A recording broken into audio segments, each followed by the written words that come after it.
علمی سخاوت، فکر انگیز انشے، شارق علی۔ علم اور دانشمندی حاصل کرنے کا سب سے بڑا فائدہ یہ ہے کہ ہم اپنے ارد گرد کی دنیا کو سمجھ لینے کے بعد اپنے دل میں موجود خوف اور تعصب سے چھٹکارا پا لیتے ہیں۔ اگلا قدم ہے اپنی دانشمندی، علم اور مہارت سے انسانیت کو فائدہ پہنچانا۔ تحریر، تقریر یا عملی مہارت دوسروں کو سکھانے کے ذریعے سے انسانیت کی خدمت علمی سخاوت یا نالج فلنتھروپی کہلاتی ہے۔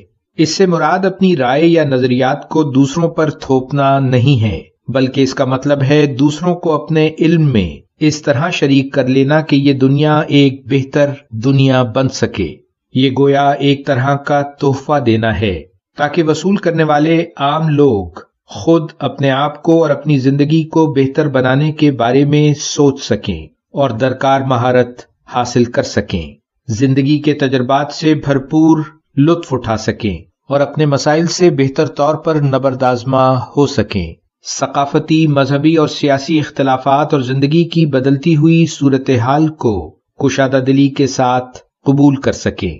علمی سخاوت کے لیے خلوص نیت انتہائی اہم ہے۔ اگر ہم شہرت، سماجی اہمیت یا دولت کے حصول کے لیے ایسا کرتے ہیں تو بہت جلد یہ بات کھل کر سب کے سامنے آ جاتی ہے۔ ایسا کرنا علمی خود غرضی کہلائے گی۔ علمی سخاوت تو محبت کرنے کا عمل ہے، صلے اور ستائش سے بلند ہو کر محبت کرنے کا عمل۔ اس کا واحد مقصد دوسروں کی زندگی کو بہتر بنانا ہے، ان کے لیے آسانی پیدا کرنا۔ لیکن یہ قدرت کا انعام ہے کہ ایسا کرنے والے کو اس عمل سے طمانینت اور تسکین حاصل ہوتی ہے۔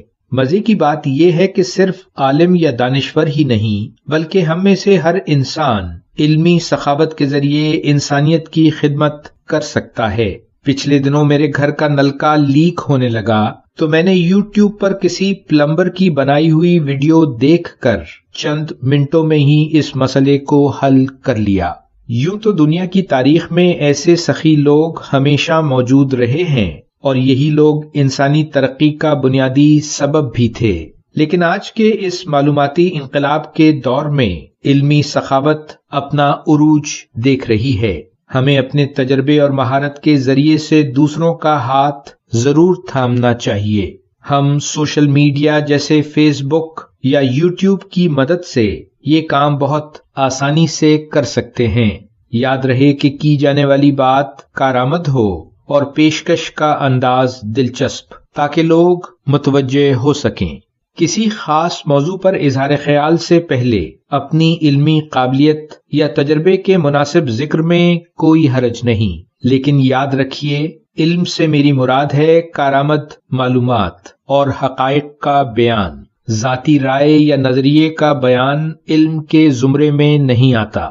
علم روزمرہ زندگی کے مسائل سے متعلق بھی ہو سکتا ہے اور فلسفہ، سائنس، شاعری، ادب اور موسیقی کے حوالے سے بھی، لیکن اس کی بنیادی شرط ہے دوسروں کے لیے اس میں فائدہ مندی کے پہلو کا موجود ہونا۔ دوسروں تک معلومات پہنچانے سے پہلے یہ ضروری ہے کہ ہم اس کے معیار پر گہری نظر ڈال لیں۔ بات کتنی کارآمد ہے؟ جو پیرائے اظہار اختیار کیا گیا ہے کیا وہ دلچسپ، عام فہم اور مہذب ہے یا نہیں؟ جس ذریعے سے ہم یہ بات پہنچا رہے ہیں کیا وہ متعلقہ لوگوں تک رسائی حاصل کر سکے گا؟ کیا کہی گئی بات مستند ہے؟ کہیں یہ بات منفی اثرات تو پیدا نہیں کرے گی؟ علمی سخاوت کا بنیادی مقصد ہے دانشمندی کا فروغ۔ اس لیے کہی گئی یا لکھی گئی بات کے ہر پہلو کو ٹھوک بجا کر اس پر غور و فکر کر لینا، اس کے اثرات کی پیش بندی کر لینا بے حد ضروری ہے۔